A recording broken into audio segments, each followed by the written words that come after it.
Շնորհակալություն հարգելի գործընկերներ, սիրելի լրագրողներ, նախ ուզում եմ շնորհակալություն հայտնել, որ նախորդ տարվա ընթացքում բնապահպանական խնդիրները, ինչպես նաև COP17-ի նախապատրաստական աշխատանքները եղել են ձեր ուշադրության կենտրոնում եւ ձեր հրապարակումներով օգնել եք մեզ, որպեսզի ոլորտի կառավարումը ավելի արդյունավետ դարձնենք։ Շնորհակալ եմ նաև ասուլիսի մասնակցելու հրավերն ընդունելու համար։ Այսօր կներկայացնեմ 2025 թվականի ընթացքում շրջակա միջավայրի նախարարության իրականացված աշխատանքները եւ կանադառնամ 2026 թվականի կայանալիք Հայաստանում COP17 համաժողովի նախապատրաստական գործընթացներին եւ քանի որ այս փուլում արդեն նախարարության կարևոր մասը զբաղեցնում COP17-ը կփորձեմ ավելի մանրամասն ներկայացնել։ Նշեմ, որ նախարարության թիմին միացել եմ 2025 թվականի երկրորդ կիսամյակին եւ մինչ այդ մեծ ծավալի աշխատանքներ իրականացվել, հետեւաբար կցանկանամ 2025 թվականը ներկայացնել ամբողջությամբ։ Այժմ թույլ տվեք անցնել կատարված աշխատանքներին։ Նախարարության համար 2025 թվականը կարելի է բնութագրել որպես ոլորտի կառավարման արդյունավետության բարձրացման ուղղված օրենսդրական կարգավորումների եւ ընդունված որոշումների տարի, ինչպես նաեւ միջազգային հարթակներում նախարարության դերի եւ աննախադեպ ներգրավվածությամբ 2025 թվականին շարունակվել են էկոպարեկային ծառայության կայացման եւ լիարժեք գործարկման աշխատանքները, պետական բյուջեից հատկացվել է շուրջ 6.3 միլիարդ դրամի շրջանակներում։ 24/7 ռեժիմով պահպանություն իրականացնելու զուգահեռ իրականացում են մարզային ստորաբաժանումներին համալրման, ենթակառուցվածքների բարելավման եւ տեխնիկական հագեցման աշխատանքները։ Ձեռք է բերվել 55 հատ գործառնական նշանակության ավտոմեքենա, կահավորված մոբայլ եւ հակահրդեհային համակարգերով, որոնք գտնվում են մատակարարման փուլում։ Ապրիլից համալրվել եւ գործարկվել է Սյունիքի մարզային վարչությունը, շարունակում է Տավուշի, Կոթայքի եւ Գեղարքունիքի մարզային վարչությունների թափուր հաստիկների համալրումը։ Էկոպարեկային ծառայության 7 մարզային վարչության կողմից հայտնաբերվել եւ արձանագրվել է բնապահպանական իրավախախտումների 903 դեպք։ Բնապահպանական իրավախախտումների հետևանքով կենտանական եւ բուսական աշխարհին պատճառված վնասի հատուցման չափը կազմել է 523 միլիոն դրամ, իսկ կիրառված տուգանքի չափը 14.3 միլիոն դրամ։ Այդ թվում Սյունիքի մարզային վարչության կողմից սկսած 2025 թվականի ապրիլ 11-ից կենտանական եւ բուսական աշխարհին պատճառված վնասի հատուցման չափը կազմել է 40.3 միլիոն դրամ, իսկ կիրառված տուգանքի չափը կազմել է 1.6 միլիոն դրամ։ Հարգելի լրագրողներ, քանի որ հաճախ հնչում է հարց, թե ինչու էկոպարեկային ծառայությունը դեռ ամբողջությամբ համալրված չէ եւ ամբողջ ծավալում չի գործարկվել, ուզում եմ կրկին ընդգծել, որ մեր նպատակը պարզապես արագ համալրումը չէ, մենք ձևավորում ենք պրոֆեսիոնալ, տեխնիկապես հագեցված ծառայություն, որտեղ յուրաքանչյուր աշխատակից հստակ գիտակցում է եւ պետք է գիտակցի իր գործառույթն ու առաքելությունը։ Միաժամանակ պետք է հաշվի առնել, որ ծառայությունն ու այն համակարգող օրենսդրական դաշտը ստեղծում են զրոյից եւ բնական է, որ կլինեն խնդիրներ, որոնց մենք անդրադառնում ենք փուլախփուլ եւ շտկելու ենք։ 2025 թվականին նախարարության կարևոր ձեռքբերումներից է մատուցող ծառայությունների թվայնացումը։ 29 թույլատվական փաստաթղթերից այսօր էլեկտրոնային եղանակով տրամադրվում է 24-ը, նախորդ տարվա համեմատ 12-ով ավելի։ Նպատակն է քաղաքացիների ժամանակի խնայումը եւ ավելորդ բյուրոկրատիայի կրճատումը։ Կատարված հիմնական քայլերն են սեպտեմբերի 1-ից ջրօգտագործման թույլտվությունները տրամադրվում են բացառապես էլեկտրոնային եղանակով։ 24/7 ռեժիմով գործում է փաստացի ջրօգտագործման առցանց հաշվառման հարթակը, որին արտենից միացված են Հանրապետության 3200 ջրարի կետից 1463-ը եւ էկոլոգիական թողքի 6 կետ։ Ստեղծվել է ջերմոցային գազերի արտանետումների գույքագրման էլեկտրոնային շտեմարան։ Հունվարի 1-ից սոցիալական նպատակով կենտանական աշխարհի օբյեկտների օգտագործման հայտերն ու պայմանագրերը ընդունվել են եւ կնքվում են ամբողջությամբ էլեկտրոնային եղանակով։ Կնքվել են սիրողական ձգնորսության 4243 եւ որսի 196 պայմանագիր։ Գործարկվել է մթնոլորտ արտանետումների եւ վտանգավոր թափոնների թույլատվական եւ հաշվարկման թվային համակարգը, ինչով ապահովել է ամբողջական հետագիծը թափոնների առաջացումից մինչեւ վերջնական չեզոքացում։ Անդրադառնամ ջրային ռեսուրսների կառավարման ոլորտին, հաշվի առնելով կլիմայական փոփոխությունների ազդեցությունը, այս ոլորտում մեր բոլոր որոշումներն ուղղված են եղել ջրային ռեսուրսների պահպանմանը եւ արդյունավետ եւ հավասարակշռված օգտագործմանը։ 2025 թվականի դեկտեմբերին Արարատյան դաշտի վերականգնող ստորերկրյա ջրային ռեսուրսների ծավալը սահմանվել է տարեկան 926 միլիոն խորանարդ մետր, տարեկան 1.1 միլիարդ խորանարդ մետրի փոխարեն։ Տարեկան 926 միլիոն խորանարդ մետր ջրաքանակը պահպանվել է ըստ ջրօգտագործման գերակա ուղղությունների, օրինակ խմելու ջրի, գյուղատնտեսության կամ այլ նպատակների համար եւ չափաքանակների ըստ տոկոսային հարաբերակցության։ Համաձայն նախարարության կողմից Արարատյան դաշտում ձկնաբուծական նպատակով տրված ջրօգտագործման թույլտվությունների ջրածավալը խորքային հորերից կազմում է տարեկան 802 միլիոն խորանարդ մետր։ Վերոնշյալ կարգավորումը կիրառելու նպատակով առաջիկա 1.5 տարվա ընթացքում Արարատյան դաշտի ստորերկրյա ջրի օգտագործման ծավալը կրճատվելու է տարեկան 36.5%-ով։ Սահմանվել են արտադրական կեղտաջրի նախնական մաքրմանը ներկայացվող պահանջները, 2026 թվականի հուլիսի 1-ից չի թույլատրվելու ջրահեռացման համակարգերին ներկայացվող պահանջներին չհամապատասխանող կեղտաջրերն առանց նախնական մաքրում իրականացնելու արտանետել կենտրոնացված ջրահեռացման համակարգ։ Հաստատվել է ջրային ռեսուրսի հունը կենցաղային աղբից, ջրաբերուկներից եւ բնական հոսքը խոչընդոտող այլ օբյեկտներից մաքրման կարգը, ինչ իրականացվել է շրջակա միջավայրի նախարարությունը արտենից որպես լիազոր մարմին։ Օրենսդրական կարգավորման արդյունքում պետական արգելոցների տարածքներից ջրօգտագործման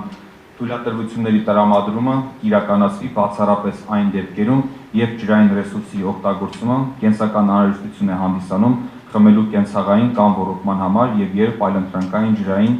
աղբյուրներ տվյալ տարածքում առկա չեն։ Նմանատիպ մեկ օրինակ մեջ բերեմ, օրինակ Գառնիի հատվածում դեռ խորհրդային շրջանից ջրատարը անցնում է հատուկ պահպանվող տարածքով եւ այս նոր կարգավորումը հաշվի առնելով եւ նաեւ հաշվի առնելով, որ տվյալ տարածաշրջանում եւ համայնքում չկա այլընտրանքային այլ ջրի աղբյուրներ, մենք արդեն իրավասություն ունենք Գառնիի ջրատարից ջրօգտագործման թույլտվություն տրամադրելու։ 2025 թվականի ընթացքում Արարատյան դաշտում լուծարվել է 8 եւ կոնսերվացվել 25 խորքային հոր, ապահովելով տարեկան շուրջ 34.5 միլիոն խորանարդ ջրախնայողություն, ինչը վերջին 5 տարվա ընթացքում առավելագույն ցուցանիշն է։ Այդ աշխատանքների իրականացման արդյունքում արդեն իսկ արձանագրվել է դրական ազդեցություն Արարատյան արտեզյան ավազանի վերակարգման վրա։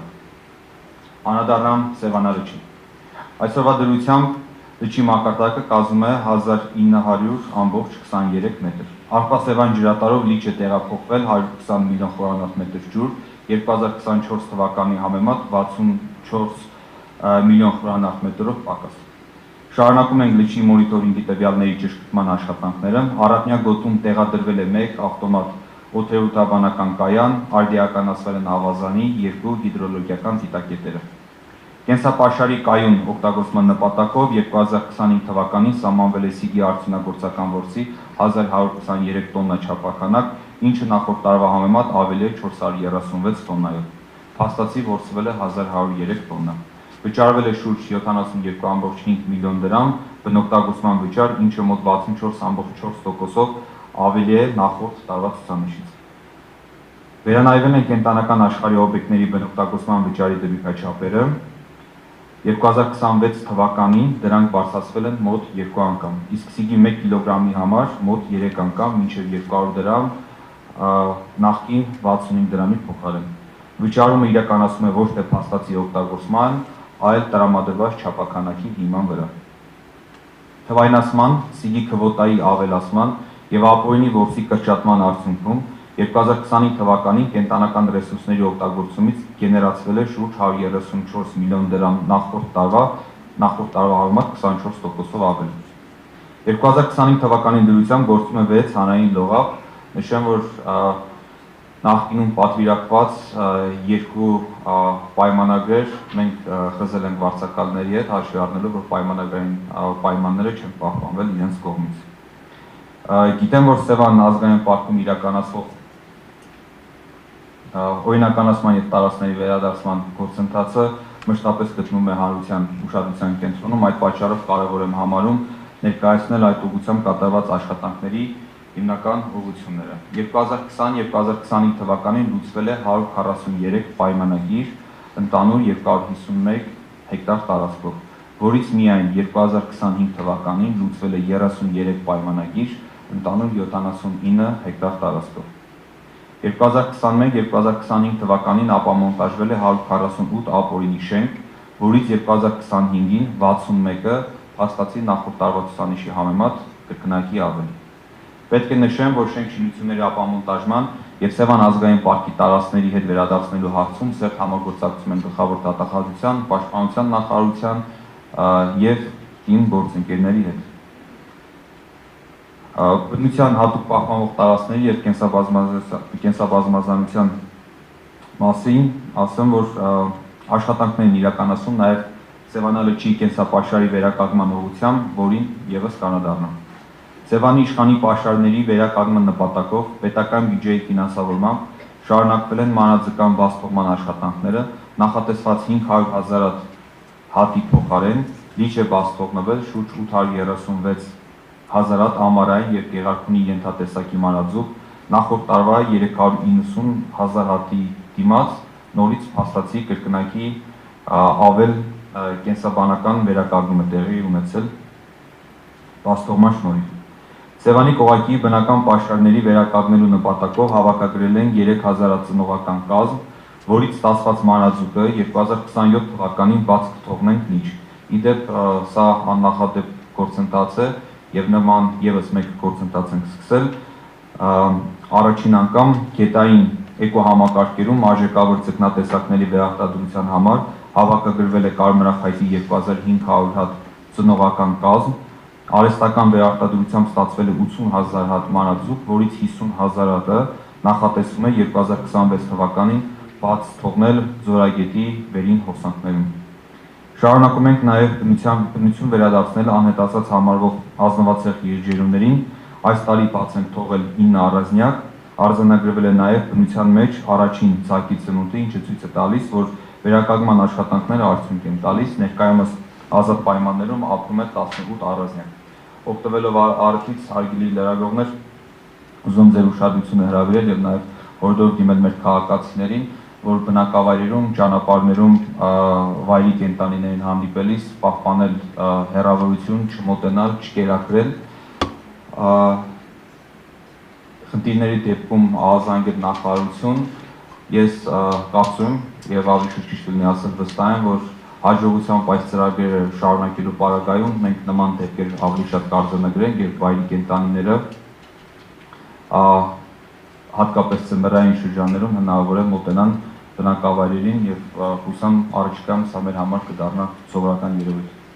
Տեղեկացնեմ, իդեպ նշեմ, որ կենդանիները ունեն հատուկ GPS համակարգ եւ մենք մշտական մոնիտորինգ ենք իրականացնում։ Տեղեկացնեմ, որ ավարտվել են Շիրակի, Գեղարքունիքի եւ Այզորի մարզերում գտնվող բնության հուշարձանների բույթագրման աշխատանքները, Կոթայքի եւ Սյունիքի մարզերում բույթագրումից հետո կանփոխվեն աշխատանքները։ Ինչպես արդեն նշել էի, 2025 թվականը բացառիկ էր շրջակա միջավայրի նախարարության համար օրենսդրական բարեփոխումների տեսակետից, առավել ճկուն, կիրառելի եւ միջազգային համաձայնագրերին համապատասխան դարձնելու նպատակով մշակվել եւ գրեթե նոր օրենքի նախագիծ, որով ամբողջությամբ վերանայվել են բնության հատուկ պահպանվող տարածքների պահպանության, օգտագործման եւ կառավարման կարգավորումները։ Մշակվել են բնության հատուկ պահպանվող 8 տարածքների կառավարման պլանները։ Վերջին ամիսներին հետևականորեն վերականգնվել են հանրային շահը եւ պետության իրավունքները տարիներ առաջ մասնավորին տրամադրված անտառային եւ բնապահպանական տարածքների նկատմամբ։ Շրջակա միջավայրի նախարարության, գլխավոր դատախազության, թիմերի եւ այլ գերատեսչությունների միջև համագործակցության արդյունքում 2025 թվականի ընթացքում պետություն է վերադարձրել շուրջ 13000 հեկտարից ավել ընդանուր մակերեսով բնապահպանական եւ անտառային հող։ Մասնավորից վերադարձվել եւ Խոսրով անտառ պետական արգելոցին է միացվել 5330 հեկտար տարածք։ Անտառների մասով նշեմ, որ 2025 թվականի ընթացքում պետական բյուջեի միջոցներով իրականացվել են անտառ վերականգնման եւ անտառ պատման աշխատանքներ շուրջ 260 հեկտար տարածքում։ Դրանից 170 հեկտար տարածքում հիմնադրվել են անտառ մշակույթներ իսկ 90 հեկտարում կատարվել են բնական վերաճի օժանդակում ցանքսի միջոցով։ ՄԱԿ-ի պարենի և գյուղատնտեսության կազմակերպության FAO ծրագրի շրջանակներում իրականացվել են անտառվերականգնման և անտառպատման աշխատանքներ ընդհանուր առմամբ 474 հեկտար տարածքում։ Վնասի հատուցման պայմանագրերի շրջանակներում և այլ կազմակերպությունների միջոցով անտառպատման աշխատանքներ են իրականացվել ավելի քան 24 հեկտար տարածքում։ Փակ արմատային համակարգով աճեցվել է 1 միլիոն հատ սերմնաբուսակ։ Համայնքների կանաչապատ տարածքների ավելացման նպատակով թիմերին է տրամադրվել ավելի քան 25,000 հատ տնկի։ Շուրջ 9,000 հատ անտառացած տարածքներում իրականացվել են անտառային վնասատուների և հիվանդությունների դեմ կենսաբանական պայքարի միջոցառումներ։ 8441 շահառուի տրամադրվել է ընդհանուր առմամբ 44519 խորանարդ մետր թափուկ վառելափայտ։ Հաշվի առնելով կլիմայական փոփոխությունները և կլիմայական փոփոխությունների արագացող ազդեցությունը և դրանց հետևանքով առաջացող ռիսկերը, կլիմայական օրակարգը շարունակում է գտնվել մեր ուշադրության կենտրոնում։ Նշեմ, որ Ազգային ժողովի կողմից հավանության է արժանացել Հայաստանի Հանրապետության առաջին օրենքը կլիմայի մասին և հարակից օրենքների նախագծերի փաթեթը, ինչը սահմանում է կլիմայական քաղաքականության շրջանակը։ Ընդունվել են Փարիզյան համաձայնագրի ներքո 2026-35 թվականների ազգային մակարդակով սահմանված հանձնառությունները, NDC-ները և դրա իրականացման ծրագիրը, ինչով ամրագրվել են մեղման և հարմարվողականության նպատակներ։ Շրջակա միջավայրի նախարարության և UNICEF-ի հայաստանյան գրասենյակին առընթեր ստեղծվել է կլիմայի փոփոխության հարցերով 19 անդամներից բաղկացած երիտասարդական խորհուրդ և խորհրդի քննարկումների արդյունքում երիտասարդների առաջարկությունները տեղ են գտել նաև օրենսդրական փոփոխության մեջ, այն ավելի երեխայակենտրոն դարձնելով։ Առաջին անգամ իրականացվել է կլիմայական ծախսերի նշագրում, կլիմայի փոփոխության առնչվող պետական բյուջետային հատկացումները կազմել են 2025 թվականի բյուջեի ծախսերի 3,4%-ը, ասեմ, որ սա բավականին բարձր և մեծ ցուցանիշ է։ Ցավոք սրտի նախորդ տարիներին մենք նման տվյալներ չունենք, սա առաջին անգամ իրականացում, համեմատական չենք կարող իրականացնել, բայց անձն աշխուվել ուսումնասիրելով կարող ենք ասել, որ 3,4% ընդհանուր պետական բյուջեի մասով բավականին մեծ ցուցանիշ է։ Ծրագրերի մեջ նաև ներկայացված կամ հաշվառված չեն այն միջազգային համագործակցությունների շնորհիվ իրականացված կամ իրականացվող ծրագրերը։ Հայաստանում մթնոլորտային